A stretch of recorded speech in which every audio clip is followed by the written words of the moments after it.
Halo pemirsa, bagaimana kabar Anda hari ini? Semoga tetap sehat dan tetap semangat dalam beraktivitas.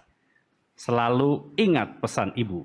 Senang sekali saya Suryo Pratomo bisa menemani Anda dalam bincang-bincang spesial dengan tema Media Bertanya, Doni Monardo menjawab, 44,9 juta orang yakin kebal COVID-19.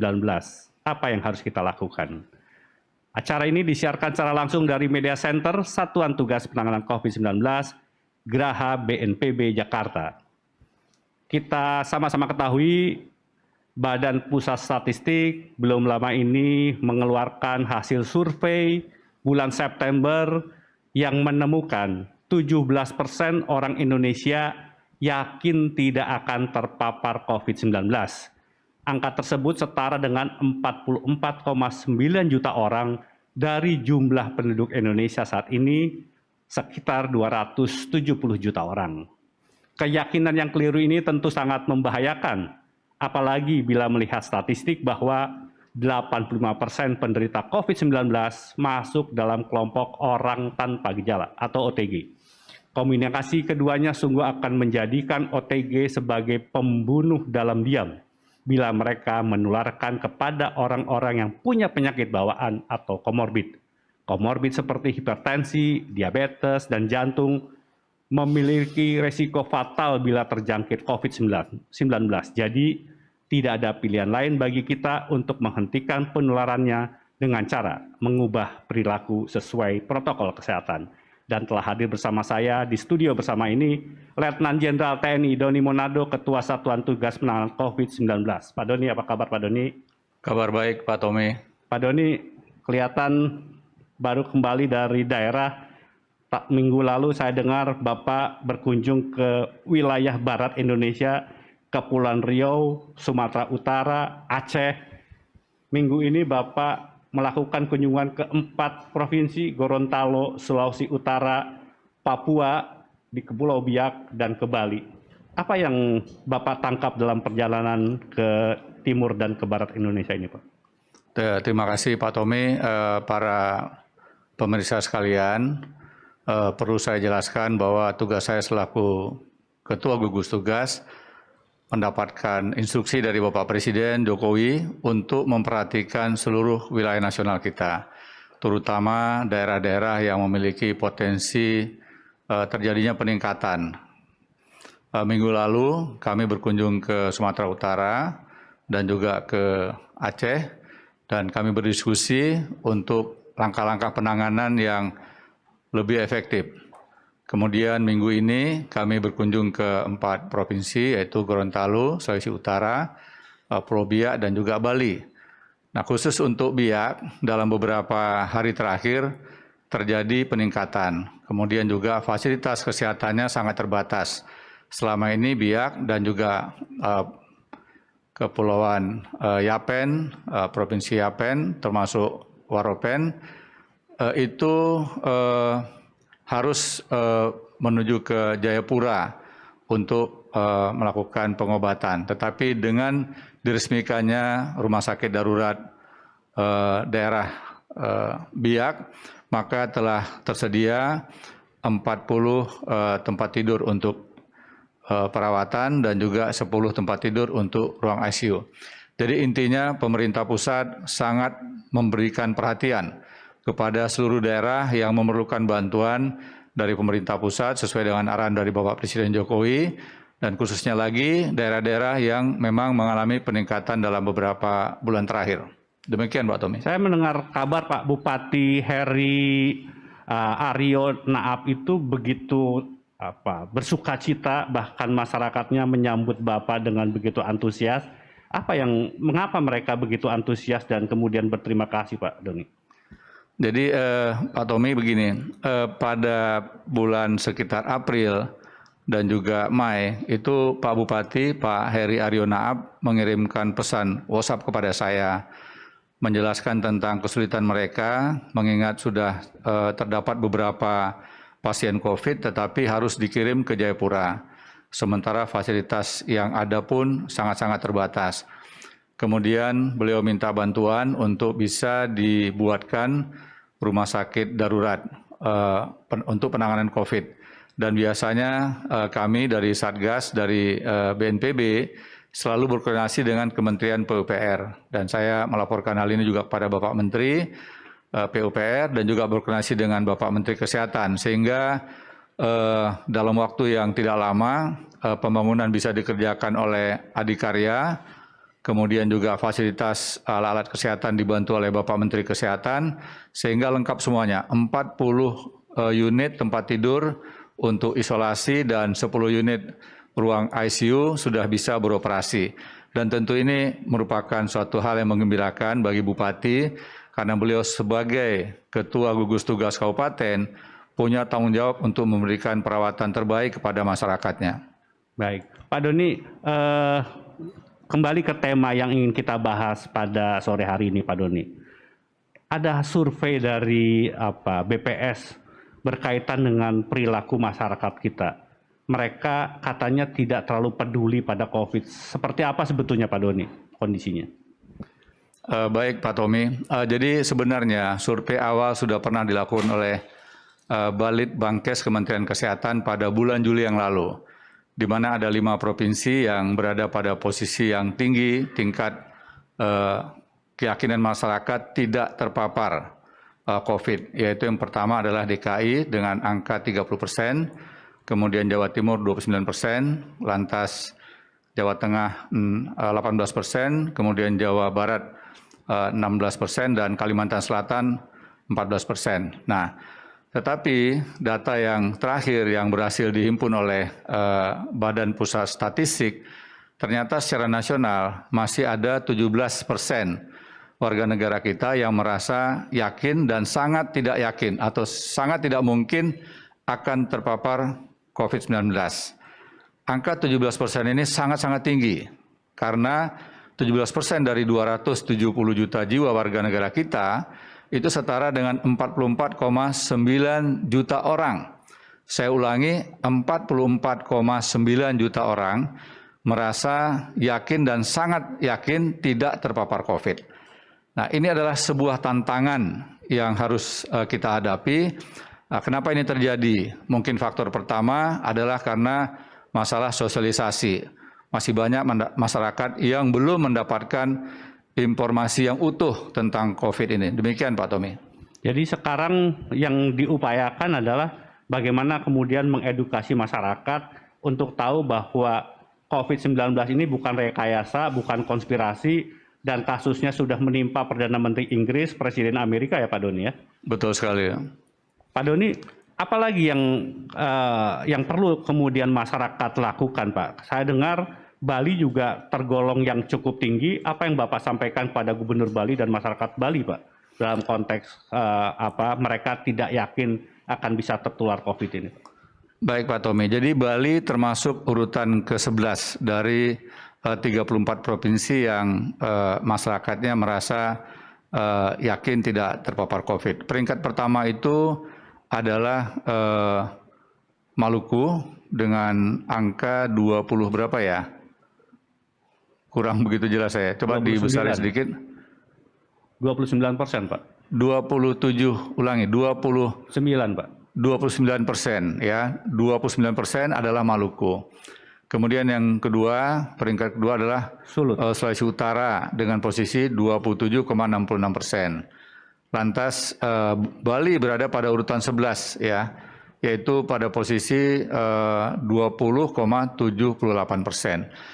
Dan angka yang didapatkan oleh BPS tentunya ini sangat akurat mengingat respondennya mencapai jumlah yang sangat besar, yaitu 90.967 orang. Ya, jadi hal ini tentu menjadi perhatian kita semua, termasuk Bali yang selama ini kita harapkan bisa menjadi motor dan pelopor dalam upaya penanganan COVID. Mengingat Bali memiliki budaya dan juga tradisi yang sangat kuat dalam penyelenggaraan aktivitas keseharian.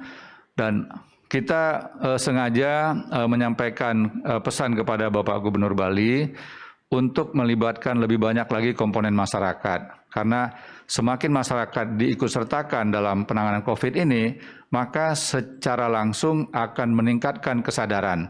Nah, inilah yang harus kita lakukan secara menyeluruh. Jangan saja pemerintah yang melakukan upaya penanganan, tetapi seluruh komponen. Mengingat upaya-upaya pemerintah selama ini, khususnya untuk bidang kesehatan, menurut saya sudah sangat maksimal. Dan kita semua tahu dokter-dokter kita sudah bekerja keras dengan luar biasa, terbukti dari angka yang sembuh. Ya. Sudah mencapai lebih dari 230.000 orang ya angka yang sembuh. Jadi ini suatu prestasi yang juga sangat membanggakan kita. Karena awalnya kita sangat khawatir karena jumlah masyarakat kita yang terpapar COVID itu sangat sedikit yang sembuh. Tetapi alhamdulillah dokter kita semakin profesional, semakin punya banyak pengalaman, dan angka kesembuhan rata-rata sudah mencapai 76%. Artinya sudah di atas angka kesembuhan global. Demikian Pak Tommy. Pak Doni, kita tahu bahwa Satgas bekerja begitu keras, masyarakat pemerintah daerah juga bekerja keras, masyarakat juga berupaya untuk lebih patuh. Katanya sekarang sudah 90% lebih orang sudah mau memakai masker. Tapi hari-hari ini Pak Doni, kita melihat ada kegiatan di tengah masyarakat, demo yang tidak mempedulikan protokol kesehatan. Ini kan akan membebani para dokter yang sudah bekerja keras seperti yang disampaikan Pak Doni. Apa yang harus mereka lakukan sebetulnya Pak Doni? Baik Pak Tommy, jadi kita ikut prihatin ya dalam beberapa hari terakhir sangat banyak demo di sejumlah provinsi, walaupun juga tidak sedikit daerah-daerah yang tidak melakukan aktivitas demo ini. Sebagaimana yang semuanya sudah kita ketahui bahwa dalam kondisi kedaruratan kesehatan, maka undang-undang yang kita ikuti adalah Undang-Undang Nomor 6 Tahun 2018 tentang kedaruratan kesehatan, di mana ketentuan tentang protokol kesehatan harus dipatuhi oleh seluruh komponen bangsa. Dan salah satu protokol kesehatan yang harus kita patuhi itu adalah menjaga jarak dan menghindari kerumunan. Ya. Nah, kalau kegiatan yang sifatnya mengumpulkan massa, apalagi dalam jumlah yang sangat banyak, itu tentunya menimbulkan risiko yang sangat besar. Karena bisa saja di antara masyarakat yang berkumpul, itu ada yang positif COVID. Ya. Dan bisa jadi ketika nanti terjadi hubungan yang sangat dekat, akibatnya yang lain bisa terpapar COVID. Nah, ketika pulang ke rumah, bertemu dengan orang-orang yang disayangi, orang-orang yang dikasihi, maka bisa juga mereka yang tidak pernah keluar rumah pun akan terpapar COVID. Risikonya sangat besar bagi keluarga yang punya komorbid atau mereka yang sudah lansia. Karena angka kematian bagi komorbid dan lansia itu sangat besar, Pak Tommy. Ya. Nah, oleh karenanya saya selaku Ketua Gugus Tugas mengajak kepada seluruh komponen masyarakat, seluruh pimpinan di berbagai lapisan, baik di pusat dan di daerah, untuk memperhatikan protokol kesehatan. Jangan sampai kita membiarkan terjadinya kerumunan yang berdampak kepada keselamatan. Solus populi suprema lex. Keselamatan rakyat adalah hukum yang tertinggi. Oleh karenanya sekali lagi, upaya-upaya terjadinya kerumunan harus bisa kita cegah. Kalau kita bisa mengurangi terjadinya kerumunan, berarti kita bisa melindungi lebih banyak warga negara kita. Penanganan kesehatan sudah semakin baik, kita lihat jumlah rumah sakit juga semakin baik, dan kita berharap dokter-dokter kita tidak kelelahan, Pak Tommy. Ya. Nah, sehingga dokter punya waktu dan kesempatan untuk rileks, untuk istirahat. Karena kalau kita bebankan dokter tidak punya waktu yang cukup untuk istirahat, maka dampaknya juga sangat fatal. Jadi kita hanya diminta untuk patuh kepada protokol kesehatan. Memakai masker, menjaga jarak dan menghindari kerumunan, serta mencuci tangan. Belum sebanding, Pak Tommy, dengan pengorbanan para dokter yang berjuang untuk mengobati pasien di rumah sakit. Mereka berjibaku ya Pak, dokter-dokter itu ya Pak ya? Betul sekali Pak Tommy. Ya. Pak Doni, ini ada beberapa pertanyaan dari teman-teman media. Ini ada Arthur Tyson dari RPKFM.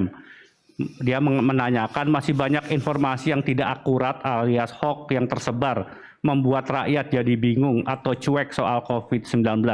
Apa yang bisa dilakukan BNPB terkait simpang siurnya berita-berita hoax atau misinformasi, Pak? Pak Tommy, ini pertanyaan sangat bagus sekali. Jadi terhitung tanggal 1 Oktober, Satgas sudah bekerja sama dengan Dewan Pers dan juga diikuti oleh seluruh organisasi wartawan yang ada untuk bersama-sama menyusun suatu program. Dan Satgas mengikutsertakan 5.800 orang wartawan dari seluruh Indonesia untuk ikut bersama-sama dalam program perubahan perilaku. Sekaligus juga adalah untuk menangkal berita-berita yang tidak tepat atau hoax. Nah, kita harapkan upaya yang sinergi antara media dengan seluruh komponen masyarakat bisa meningkatkan kesadaran masyarakat bahwa COVID ini nyata. COVID ini bukanlah rekayasa. COVID ini bukanlah konspirasi. Korban jiwa di tingkat global telah mencapai lebih dari 1 juta orang dan yang terpapar COVID telah lebih dari 35 juta orang. Di tanah air kita pun angkanya sangat besar, sudah lebih 300.000 orang yang terpapar COVID dan yang wafat, yang meninggal sudah lebih dari 11.000 orang, termasuk para dokter yang gugur dalam melakukan tugasnya. Pak, ini satu lagi pertanyaan, Pak. Apakah ada sanksi tegas kepada masyarakat yang tidak peduli pada protokol kesehatan? Pemerintah telah menerbitkan Inpres nomor 6, Inpres nomor 6.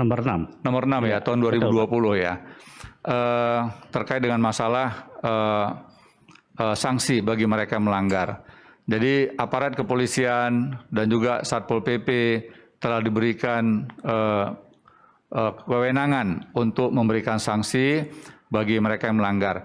Dan sejumlah pemerintah daerah itu telah melakukan sanksi kepada mereka yang melanggar, baik secara persorangan maupun juga dalam bentuk perusahaan. Dan kita memberikan apresiasi atas langkah-langkah yang telah dilakukan oleh pemerintah daerah bersama dengan aparat yang ada. Tentunya sanksi ini harus diikuti juga dengan sanksi sosial bagi mereka yang tidak patuh kepada protokol kesehatan. Di beberapa daerah kami dengar tokoh-tokoh yang ada, terutama tokoh agama, itu memberikan sanksi yang sangat keras kepada mereka yang melakukan pelanggaran. Termasuk juga tokoh adat memberikan sanksi sosial kepada mereka yang tidak patuh. Karena konsekuensi dari pelanggaran ini dapat mengakibatkan risiko yang sangat besar. Kita tidak berharap kasus-kasus yang terjadi menambah korban jiwa. Memang kelihatannya bagi mereka yang usianya masih muda dan sehat, mereka bisa sembuh dalam waktu yang tidak lama. Tetapi mereka yang punya komorbid, lansia, itu sangat fatal. Angka kematian bagi penderita komorbid dan juga lansia mencapai 80–85%. Sebuah angka yang sangat tinggi sekali. Oleh karenanya, kalau kita bisa menjaga untuk patuh kepada protokol kesehatan, sebenarnya kita telah bisa menyelamatkan lebih banyak masyarakat kita. Dan mereka yang ikut bergerak dalam upaya untuk melakukan pencegahan sebenarnya sudah sama seperti pahlawan-pahlawan kemanusiaan seperti halnya dokter, ya, perawat, dan juga petugas-petugas yang selalu rajin menyampaikan pesan. Nah, teman-teman wartawan juga, ya, kita harapkan ikut bergerak dalam bidang upaya pencegahan. Dan saya berpikir para wartawan dan juga para musisi yang bergabung dalam program-program untuk mengingatkan masyarakat, itu juga bisa kita kategorikan sebagai pahlawan-pahlawan kemanusiaan. Demikian Pak Tommy. Baik. Pak, itu yang menarik tadi Bapak menyampaikan soal yang komorbid, Pak. Apa yang perlu mereka perhatikan, Pak? Kalau seseorang mempunyai komorbid itu, proteksi diri apa yang sebetulnya perlu mereka lakukan supaya tidak berakibat fatal pada dirinya, Pak? Baik Pak Tommy, Ketua Komite dan Wakil Ketua Komite, Pak Erlangga dan Pak Luhut telah melakukan serangkaian pertemuan dengan organisasi profesi. Ada 5 organisasi profesi yang telah bergabung untuk menyusun sebuah SOP tentang langkah-langkah penanganan yang lebih efektif. Intinya, mereka yang secara risiko tinggi itu harus lebih awal diketahui. Kalau sudah positif COVID, maka penanganannya harus sedini mungkin. Nah, kalau kita lihat data yang sudah ada, terutama dari beberapa rumah sakit, pasien dengan risiko ringan itu hampir 100% Pak Tommy sembuh. Sedangkan pasien dengan risiko sedang itu angka kematiannya sekitar 2,6%. Kemudian pasien dengan risiko sedang itu angka kematian sekitar 8%. Dan yang sudah berat serta kritis, angka kematiannya bisa mencapai 67%. Jadi jangan sampai mereka yang punya komorbid ini ya terlanjur masuk kepada fase yang sedang dan berat. Ya, tadi pagi pada saat Vikon dengan Gubernur Bali dan juga Ketua Bidang Penanganan COVID, yaitu Dr. Alex Ginting mengatakan proses dari gejala ringan ke gejala sedang itu bisa berlangsung lebih dari 1 minggu. Tetapi ketika kondisinya memburuk, dari gejala sedang ke berat itu hitungannya bisa jam. Ya. Jadi ini yang harus kita pahami kepada seluruh masyarakat yang punya risiko tinggi untuk mengetahui kondisi diri masing-masing. Sehingga ketika sudah ada gejala, jangan menunggu gejala ini menjadi bertambah, segera dilakukan upaya-upaya pengobatan sehingga bisa lebih cepat diselamatkan. Demikian Pak Tommy. Jadi kita yang tahu penyakit komorbid itu hanya kita sama dokter ya Pak ya? Betul. Jadi kalau kita sudah tahu punya komorbid, apakah itu diabetes, jantung, hipertensi, lebih baik kita tidak ambil risiko gitu ya Pak Doni ya? Betul sekali Pak. Jadi jangan melakukan aktivitas yang punya risiko, terutama beraktivitas di ruang publik. Demikian juga harus selalu ingat ya, masker tidak boleh dilepas. Kemudian cara menggunakan masker juga harus tepat. Termasuk juga jenis masker yang digunakan kalau di daerah yang rawan, itu juga semuanya harus diperhitungkan. Demikian Pak Tommy. Baik. Pak, ini ada wartawan dari El Sinta mau bertanya. Silakan. Teman dari El Sinta. Sinta, Mas Tommy. Kebetulan saya di studio sendiri, jadi saya bisa buka masker. Oh, langsung Pak siaran Doni, ya. Salam hormat untuk Pak Doni dan seluruh teman-teman dari Satgas. Pertama-tama, saya ucapkan terima kasih atas kesempatannya bisa bertanya langsung dengan Pak Doni. Kalau kita lihat dari kesembuhan dari masyarakat Indonesia, kita lihat ya saya pribadi dan mungkin juga masyarakat Indonesia turut bergembira ya mengenai progresnya yang luar biasa. Namun kalau kita lihat untuk melakukan sosialisasi menggunakan masker, physical distancing maupun hal-hal lain, ini kayaknya perlu dilakukan secara masif lagi, Pak. Karena yang kita lihat beberapa masyarakat yang sudah aware terhadap protokol tersebut, tapi di lain pihak kalangan-kalangan tertentu masih juga belum aware, sehingga apa yang disampaikan oleh media, Satgas melalui media, ini kayaknya jangan sampai sudah dipikir sudah pada titik tertentu yang bisa beralih isunya begitu. Karena kita lihat kesadaran masyarakat saat ini bergantung pada hal-hal yang disampaikan oleh sejumlah kalangan termasuk media, Pak. Dengan berbagai testimoni-testimoni yang ada, pengalaman-pengalaman yang ada, ini menjadi masyarakat jadi lebih aware lagi, merasa bahwa oh iya memang harus melakukan itu, dan itu bukan sesuatu yang formal atau yang biasa-biasa saja. Ini adalah sesuatu yang luar biasa sebelum kita mendapatkan vaksinnya.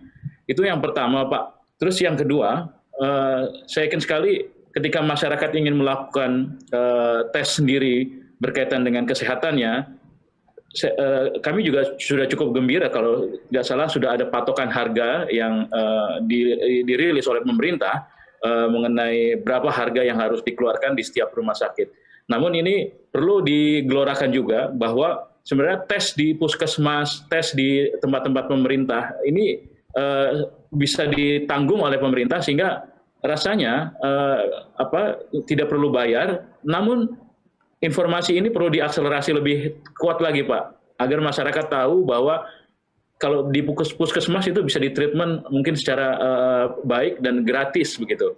Ini yang perlu kami sampaikan, karena kami lihat dari sejumlah liputan-liputan yang kami lakukan, ini juga belum tersosialisasi dengan baik mengenai masalah tes di puskesmas ini. Demikian, terima kasih Mas Tommy. Terima kasih. Jadi Pak, yang pertama Pak, kalau tidak salah ada hasil survei dari BPS juga Pak, menunjukkan bahwa sebetulnya tingkat kesadaran masyarakat untuk menggunakan masker itu sudah 90%, yang menjadi masalah itu lebih pada jaga jarak, begitu ya Pak? Betul, jadi kalau kita lihat survei BPS menunjukkan angka penggunaan masker mengalami peningkatan. Tetapi sekali lagi tingkat kepatuhan menggunakan masker ini yang masih kesadaran atau informasi untuk menggunakan masker sudah sangat tinggi. Hanya tidak semuanya melakukannya dengan cara yang benar. Ya, jadi cara yang benar. Menggunakan masker itu harus dilakukan sepanjang waktu selama berada di area publik. Nah, termasuk juga di rumah ketika ada dari anggota keluarga yang sering beraktivitas di luar rumah, saat kembali ke rumah, maka anggota yang di rumah pun harus tetap menggunakan masker ketika berhubungan dengan anggota keluarga yang beraktivitas di luar rumah. Kenapa demikian? Karena data yang kami peroleh, 7% responden yang diwawancarai di Wisma Atlet pada bulan yang lalu, itu adalah kelompok masyarakat yang tidak pernah keluar rumah. Mereka berada di rumah tapi mereka terpapar COVID. Jadi sangat mungkin mereka terpapar dari anggota keluarga yang beraktivitas di luar rumah. Sehingga program sosialisasi ini tidak boleh kendor. Setiap saat, setiap waktu tidak boleh kendor. Karena data yang kami peroleh juga bahwa 90% responden yang ada di rumah sakit Wisma Atlet itu adalah pengguna masker. Baik masker yang medis maupun non-medis, tetapi ternyata terpapar juga. Nah, setelah didalami, rata-rata mereka terpapar saat melakukan kegiatan makan. Ya, pada saat makan tentu tidak mungkin pakai masker. Nah, ini jaraknya tidak diatur, Pak Tommy. Ya, jadi tidak ada yang mengingatkan. Ketika acara makan tidak ada yang mengingatkan. Harusnya waktu makan pun diatur, tidak boleh bersamaan. Kemudian dibatasi jumlahnya. Jaraknya pun harus dibuat sedemikian rupa agar tidak terlalu dekat. Jadi ini sosialisasi ini harus setiap saat, setiap ada kesempatan, tidak boleh berhenti. Kemudian menyangkut masalah tes swab PCR. Pemerintah telah menyalurkan sejumlah mesin ke sejumlah daerah, mesin PCR. Yang tadinya pada awal COVID ini kita hanya punya satu laboratorium yang berfungsi, yaitu Balitbangkes Kemenkes. Kemudian bertahap, dan sekarang ini sudah ada 374 laboratorium. Suatu angka yang sangat banyak, ya, sangat besar. Demikian juga kemampuan testing per hari yang semula 2.000, kemudian meningkat menjadi 10.000, 20.000, 30.000. Nah, sekarang sudah rata-rata di atas 35.000, bahkan pernah menyentuh mendekati 50.000 spesimen yang diperiksa. Hanya memang belum merata ke seluruh Indonesia. Ada daerah dengan kemampuan yang sudah sesuai dengan standar WHO, 1 orang per 1.000 penduduk untuk 1 minggu. Ya, sudah ada yang meningkat. Jakarta termasuk yang cukup tinggi angka pemeriksaan spesimennya. Nah, kita terus bergerak untuk bisa merata ke seluruh wilayah Indonesia. Kemudian harganya sudah diputuskan oleh Bapak Menteri Kesehatan sebesar Rp900.000 untuk pemeriksaan yang sifatnya mandiri. Tetapi di luar itu ada juga yang sifatnya kontraktual, artinya Satgas bekerja sama dengan swasta untuk melakukan pemeriksaan swab PCR kepada kelompok tertentu, seperti halnya misalnya dokter dan perawat. Itu biayanya kalau tidak salah saya adalah Rp439.000 per 1 kali pemeriksaan spesimen. Nah, untuk yang di puskesmas seharusnya gratis. Karena reagen itu diberikan dari pusat, ya, dari Kementerian Kesehatan bersama Satgas. Kemudian juga pemerintah provinsi dan juga kabupaten kota juga ada yang menyelenggarakan reagen sendiri. Tetapi kalau toh mungkin masih ada pungutan-pungutan, mohon kami bisa diinformasikan sehingga kami bisa mencari solusinya. Ya, beban kepada masyarakat tidak boleh terlalu berat, apalagi untuk melakukan pemeriksaan spesimen. Nah, sejauh ini mereka yang kontak erat dilakukan tracing itu harusnya gratis, tidak boleh ada pungutan sebesar apapun, tidak boleh, ya harus gratis. Nah, apabila ada daerah-daerah yang masih melakukan pemeriksaan spesimen yang berdasarkan data atau instruksi yang dikeluarkan oleh Puskesmas masih membayar, nah ini kami perlu dilaporkan. Nanti kami akan carikan solusinya sehingga masyarakat tidak boleh terbebani dengan pemeriksaan ini. Demikian Pak Tommy. Baik. Pak, ini ada pertanyaan dari Firna Antara, Pak. Apakah Satgas mengantisipasi peningkatan angka kasus dari klaster demo kemarin, Pak? Baik Pak Tommy, data yang berhasil kami kumpulkan dari sejumlah Polda, ada beberapa daerah yang melakukan pemeriksaan terhadap para pendemo dan dilakukan rapid test antibody. Ada yang reaktif, ya. Di beberapa provinsi ada yang reaktif. Kemudian juga ada yang diperiksa dengan menggunakan metode swab antigen. Itu juga ada yang positif COVID. Ya, jadi harus kita sampaikan kepada publik, kepada masyarakat yang beraktivitas untuk berkerumun, tolong sekali lagi hindari kegiatan-kegiatan yang dapat membahayakan keselamatan diri sendiri, apalagi keselamatan orang-orang yang kita cintai di rumah. Karena saya selalu mengatakan bahwa yang berbahaya itu bukanlah pasien COVID yang sudah dirawat di rumah sakit.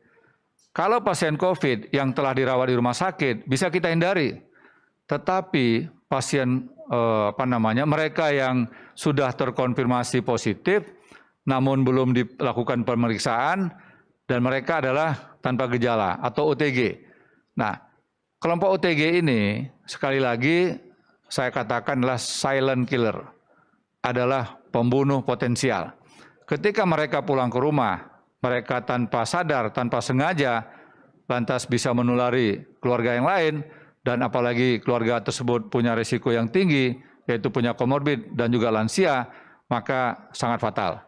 Jadi sekali lagi kita harus tahu bahwa COVID ini proses penularannya bukan melalui hewan seperti halnya flu babi dan flu burung, tetapi melalui manusia. Dan orang yang menulari kita bukanlah orang yang jauh, bukan orang dari daerah yang berbeda, tetapi orang-orang yang ada di dekat kita, yang ada di sekitar kita. Keluarga kita, ya, atau teman sekerja, atau siapa saja, ya, orang-orang yang sangat dekat dengan kita. Oleh karenanya, satu sama lain harus saling mengingatkan. Kita tidak bisa hanya disiplin sendiri. Kalau kita tidak bisa mengajak orang lain disiplin, maka ya mohon maaf, kita disiplin pun ya pada saatnya nanti tinggal nunggu waktu. Kita bisa terpapar COVID. Demikian Pak Tommy. Jadi hak demokrasi silahkan, tetapi sayangi diri kita, sayangi keluarga kita, begitu ya Pak Doni? Betul Pak Tommy, sayangi diri kita, sayangi keluarga kita. Dan kita juga tidak tahu ya sampai kapan COVID ini akan berlangsung. Ya, vaksin dalam proses. Sejumlah menteri dipimpin oleh Bapak Menko Marves, Pak Luhut Binsar Panjaitan, sekarang sedang ada di beberapa negara untuk mengurus vaksin. Dan kita harapkan vaksin yang dinanti-nantikan tidak lama lagi akan bisa diberikan kepada masyarakat, terutama kepada kelompok rentan, yaitu mereka yang bertugas sebagai dokter dan juga tenaga kesehatan, itu menjadi prioritas utama. Kemudian juga aparat-aparat yang selalu berhadapan dengan masyarakat. Tetapi sekali lagi, adanya vaksin belum tentu akan bisa seluruhnya akan kebagian gitu, belum tentu ya, karena jumlahnya terbatas. Dan vaksin ini pun baru bisa secara menyeluruh diberikan itu mungkin baru tahun depan. Jadi sambil menunggu vaksin yang akan diberikan kepada masyarakat, ya maka vaksin yang terbaik sekarang adalah ya vaksin patuh kepada protokol kesehatan, pakai masker, jaga jarak, menghindari kerumunan, dan mencuci tangan sesering mungkin dengan sabun dan air mengalir atau menggunakan cairan disinfektan. Baik, Pak Doni, ini ada dari Kediri Jatim, Pak, Radio Andika, Ari Utami. teman-teman ini sudah gencar mengkampanyekan protokol kesehatan baik on air maupun melalui media sosial, tetapi selalu dapat tentangan dari netizen yang tidak percaya. Apa yang harus dilakukan media dalam situasi seperti ini, Pak? Yang pertama saya memberikan apresiasi dulu nih untuk Jawa Timur. Ya, Jawa Timur yang mulai bulan Juni yang lalu sepanjang sampai dengan akhir September itu adalah daerah yang paling banyak zona merahnya. Dan hari ini Jawa Timur sudah tidak ada lagi zona merah. Tetapi saya juga menyampaikan pesan tidak boleh lantas berbesar hati kemudian lengah. Nah, biasanya lengah, tidak waspada, kemudian kendor bisa mengakibatkan bisa kena COVID lagi gitu ya. Jadi tolong dipertahankan prestasi yang sudah ada. Termasuk pada kesempatan ini juga saya memberikan apresiasi kepada teman-teman bonek di Jawa Timur yang telah membantu Satgas sejak bulan Juni yang lalu untuk menyampaikan pesan patuh kepada protokol kesehatan. Nah, sekarang masalahnya begini, Pak Tommy. Tingkat kepatuhan ini ada beberapa faktor kenapa orang tidak patuh. Ya, tadi coba ditayangkan 55% ya, karena tidak ada sanksi jika tidak menerapkan protokol kesehatan. Nah, tentunya ya daerah-daerah yang sudah terbentuk Satgas bisa menerapkan sanksi kepada mereka yang melanggar ya. Tetapi juga tidak hanya sanksi hukuman administrasi, namun sanksi sosial pun juga penting ya, apakah lewat adat atau lewat RT RW yang ada. Karena biasanya masyarakat lebih segan kalau yang memberikan sanksi itu adalah komunitas yang ada di sekitar mereka. Kemudian ada juga di sini kita lihat ya contoh teladan ya. Jadi keteladanan itu penting sekali ya. 19% aparat atau pimpinan tidak memberikan contoh. Nah, ini keteladanan sangat penting sekali Pak Tommy dan kita berharap bahwa seluruh pimpinan dimanapun ya ketika berhadapan dengan masyarakat untuk beraktivitas, bersosialisasi, maka protokol kesehatan harus betul-betul diperhatikan. Demikian juga mencari orang-orang yang tepat, orang-orang yang berpengaruh, sehingga bisa menyampaikan pesan-pesan yang sangat diharapkan sangat dipatuhi. Antara lain siapa? Ya, ada tokoh agama, ada budayawan mungkin di daerah, ada tokoh-tokoh non formal di tingkat RT, RW, ya, mereka yang kalau berbicara itu disegani. Dan satu lagi yang tidak boleh adalah orang tua kita, terutama ibu. Jadi kalau setiap ibu bersedia menyampaikan pesan untuk patuh kepada protokol kesehatan, maka ini adalah langkah yang sangat strategis. Kenapa demikian? Hampir semua kita pasti sangat menghargai ibu kita. Dan setiap ibu yang menyampaikan pesan itu pasti akan berbekas di hati anak-anaknya. Dan kami semua dari Satgas sangat berharap gerakan ibu-ibu bisa menjadi bagian yang strategis dalam mengajak masyarakat untuk patuh kepada protokol kesehatan. Bapak Presiden telah menugaskan Menteri Dalam Negeri dan Ketua Umum penggerak PKK untuk bisa mengajak seluruh ibu-ibu yang ada di seluruh daerah untuk menggelorakan kepatuhan kepada protokol kesehatan. Demikian Pak Tommy. Baik. Pak Doni, ini dari Kalimantan Barat, Pak. Hamid, Pak. Untuk penataan di dalam pesawat, Pak. Masih banyak dia melihat kursi tengah yang seharusnya dikosongkan itu diisi, salah satunya penerbangan 3 Oktober 2020 Pontianak Jakarta, maskapai swasta tidak melaksanakan distancing seat. Bagaimana Pak tanggapan ini, Pak? Pak Tommy, dalam beberapa pertemuan kita sudah menyampaikan pesan ya kepada airlines yang melakukan yang bertanggung jawab untuk melakukan penerbangan. Dan ada beberapa hal memang yang menjadi catatan kita. Keluhan airline itu apabila mereka kurang dari 70% penumpangnya, itu mereka akan mengalami kerugian. Nah, sehingga kita mencoba untuk mencari jalan yang terbaik.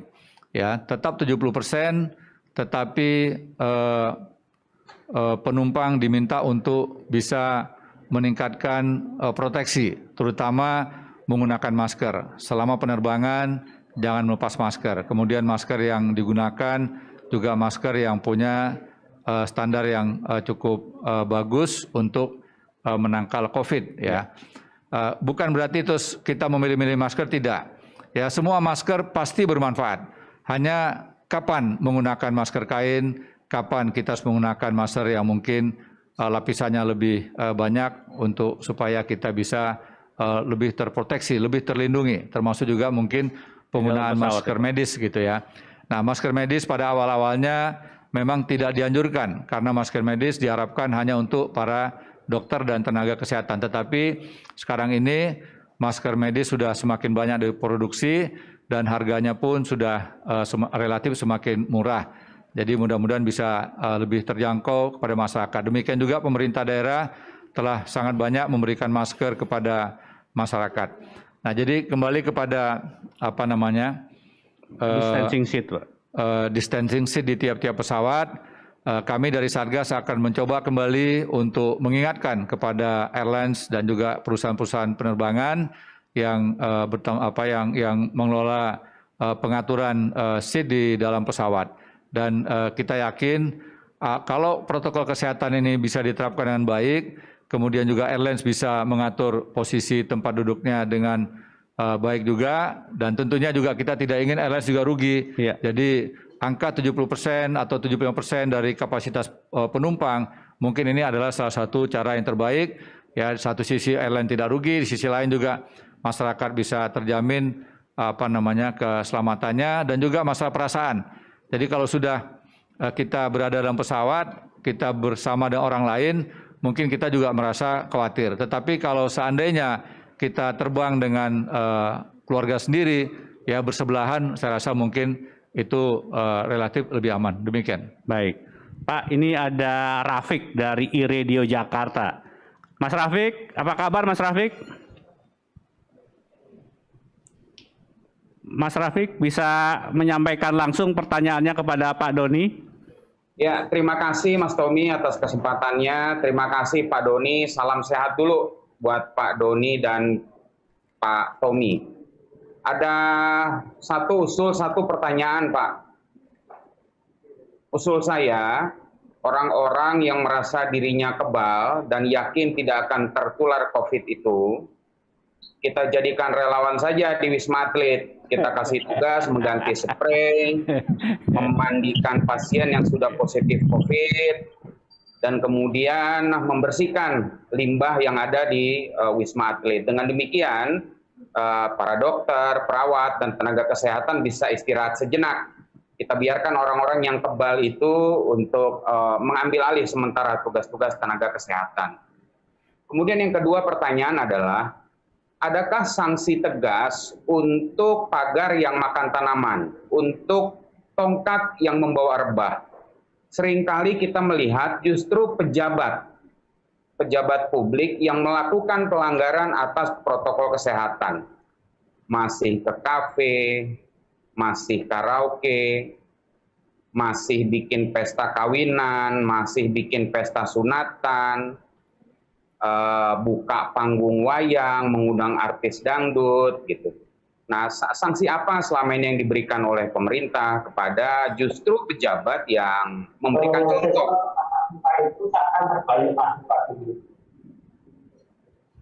Mas Rafiq, silakan Mas Rafiq. Iya, kepada pejabat yang seperti itu apakah bisa diambil tindakan Pak Doni, diberi sanksi? Karena kalau pejabatnya melakukan, jadi guru kencing berdiri ya murid kencing berlari Pak Doni. Kurang lebih demikian. Terima kasih. Baik Mas Rafiq, terima kasih. Ini usulnya menarik juga itu Pak. Jadi dimasukkan saja Wisma Atlet supaya percaya bagaimana orang-orang itu yang sakit. Terima kasih Mas Rafiq atas usulnya. Jadi mereka yang yakin dan sangat yakin tidak akan terpapar COVID disarankan oleh Mas Rafiq untuk jadi sukarelawan di Wisma Atlet. Ya, ini himbauan, siapa tahu ada yang berminat nanti boleh mendaftar kepada tim Wisma Atlet ya. Ya kita sekali lagi mengingatkan jangan anggap enteng COVID. Ya sekali lagi jangan anggap enteng COVID. Ya, belum ada satupun ahli di dunia ini yang betul-betul bisa menjabarkan dan menjelaskan COVID secara detail seperti penyakit-penyakit yang lain yang sudah sangat banyak dikenal dan dikuasai oleh para pakar. Ya. Kemudian sanksi tegas, Mas Rafiq sudah ada, ya beberapa pejabat diberikan sanksi oleh atasannya, bahkan ada yang dicopot jabatannya. Ya. Kemudian pejabat di daerah juga sudah ada yang dipidana, ya untuk pelanggaran terhadap protokol. Ya sekali lagi kami memberikan apresiasi kepada seluruh komponen masyarakat yang berani menyuarakan agar kita semua bangsa Indonesia patuh kepada protokol kesehatan. Inilah yang bisa menyelamatkan kita. Karena obat belum ada, vaksin juga masih dalam proses. Ya sekali lagi, apa yang kita lakukan taat dan patuh kepada protokol kesehatan belum sebanding dengan pengorbanan para dokter dan tenaga kesehatan lainnya yang merawat pasien. Ya, mari kita hargai pengorbanan dan seluruh jerih payah dari para dokter dan tenaga kesehatan. Kita hanya diminta untuk patuh saja. Masa kita nggak bisa? Ya, jadi sekali lagi berbagai aktivitas masyarakat yang dapat membahayakan keselamatan itu bukan hanya nanti diberikan sanksi di dunia. Kelak di akhirat pun, menurut saya, ya sesuai dengan ajaran agama masing-masing, mereka yang dapat menimbulkan korban jiwa itu akan dimintain pertanggungjawabnya di akhirat kelak. Ya, jadi sekali lagi, mari kita semuanya patuh kepada protokol kesehatan. Kami dari Satgas mencoba untuk merancang konten-konten yang dapat dipahami oleh masyarakat dengan mudah sehingga juga bisa dipatuhi, dijabarkan dengan mudah juga. Seperti halnya ada 3 wajib, ya. Wajib yang pertama itu adalah wajib kita menjalankan ibadah sesuai dengan agama masing-masing, bisa ditayangkan ya. Kemudian wajib yang kedua adalah wajib untuk patuh pada protokol kesehatan. Tadi sudah saya sampaikan ya. Kemudian wajib yang ketiga itu wajib untuk meningkatkan imunitas.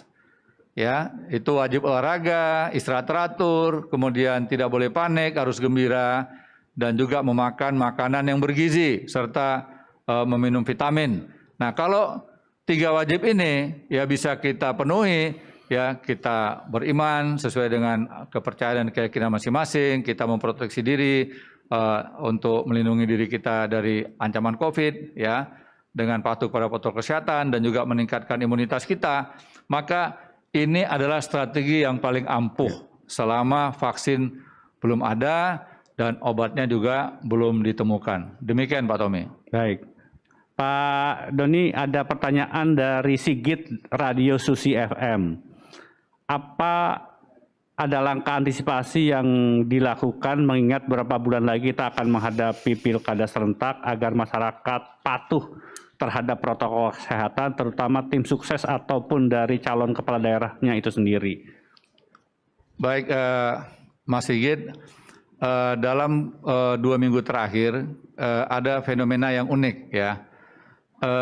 Tren perkembangan kasus zonasasi, yaitu dari zona risiko, baik itu yang risiko tinggi, sedang dan rendah, serta tidak terdampak, antara yang ada pilkada dengan yang tidak ada pilkada, itu ternyata menunjukkan adanya suatu keunikan gitu ya. Ya, fenomena yang menarik di sini. Daerah yang ada pilkada itu mengalami penurunan kasus zona merah ya. Sedangkan daerah yang tidak ada pilkadanya justru meningkat ya. Nah, ini tentunya tidak atau bukan merupakan suatu kesimpulan ya, tetapi ini sangat mungkin dipengaruhi oleh faktor disiplin. Ada atau tidak ada pilkada, asalkan disiplin, maka kasus COVID-nya pasti bisa dicegah atau dikurangi ya. Kemudian ada lagi 3 provinsi yang kami perhatikan, ada pilkada, tetapi justru tidak ada zona merah. Padahal sebelumnya termasuk daerah yang risikonya sangat tinggi. Yang pertama tadi Jawa Timur, ya. Ada 38 kabupaten kota, 19 melaksanakan pilkada bupati dan wali kota. Kemudian Sulawesi Selatan, ya, ada 24 kabupaten kota dan 12 pemilihan bupati dan wali kota.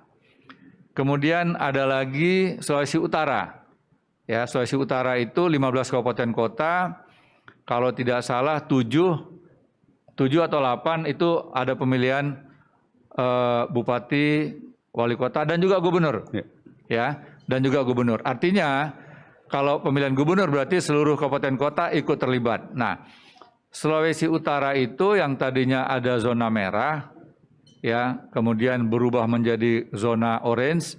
Nah, sekarang zona orange-nya dari 8 berubah menjadi 3, kemudian zona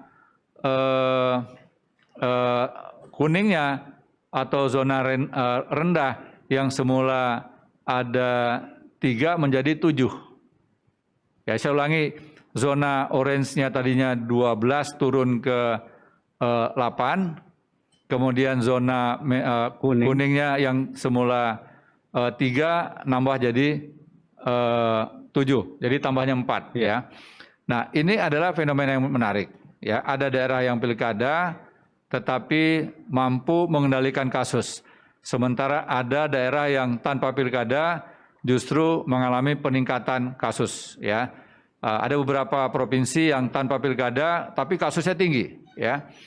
Aceh ya tidak ada pilkada tapi kasusnya tinggi. Jadi kita tidak serta-merta bisa membuat sebuah kesimpulan bahwa pilkada menjadi penyebab. Betul, salah satu penyebabnya betul pilkada. Tetapi kalau seandainya ada kesungguhan dari seluruh komponen untuk patuh kepada protokol kesehatan, kami yakin ya bahwa kasus bisa dikendalikan. Dan ini adalah tanggung jawab kita semua, bukan hanya kepada penyelenggaranya, tetapi juga kepada seluruh komponen masyarakat ya untuk selalu ikut terlibat. Ya, kalau ada kegiatan-kegiatan yang dapat menimbulkan kerumunan, maka masyarakat bisa menilai. Ya, siapa yang menimbulkan kerumunan, tentunya mereka yang secara protokol kurang begitu memperhatikan masalah keselamatan. Demikian Pak Tommy.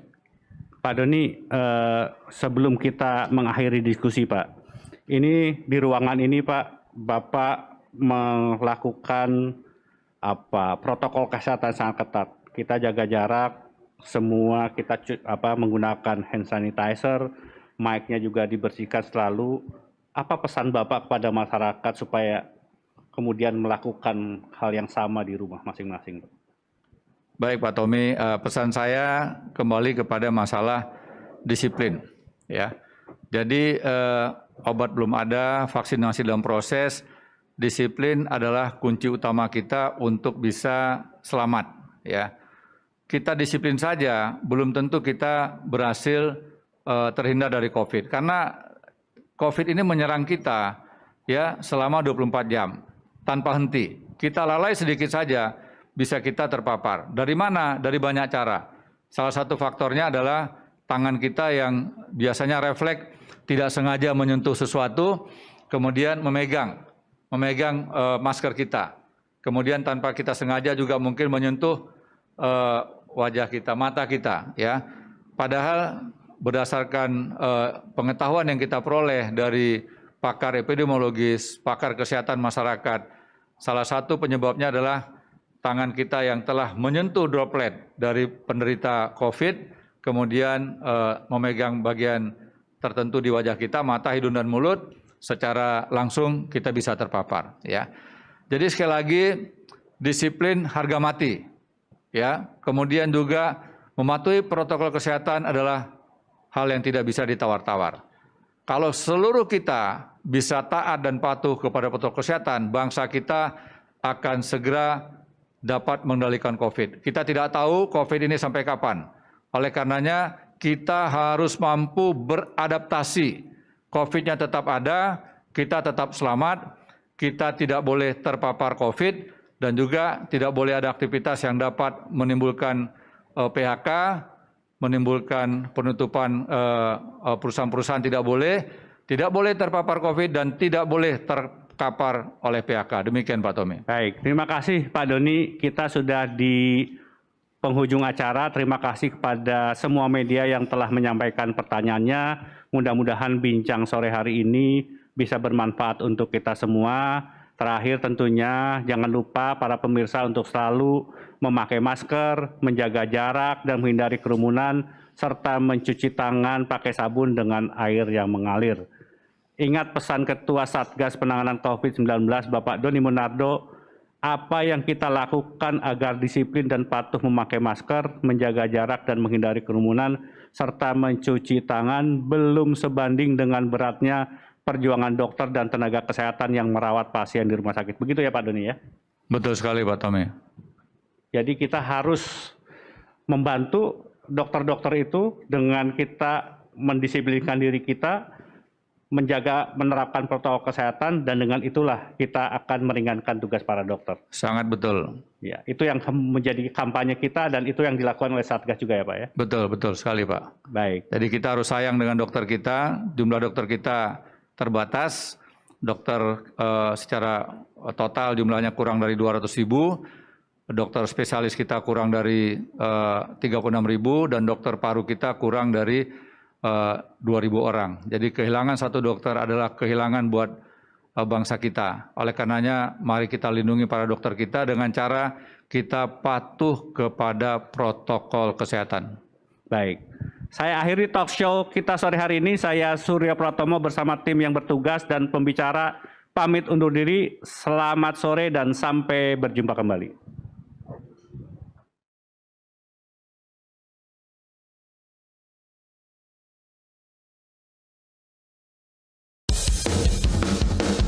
Ini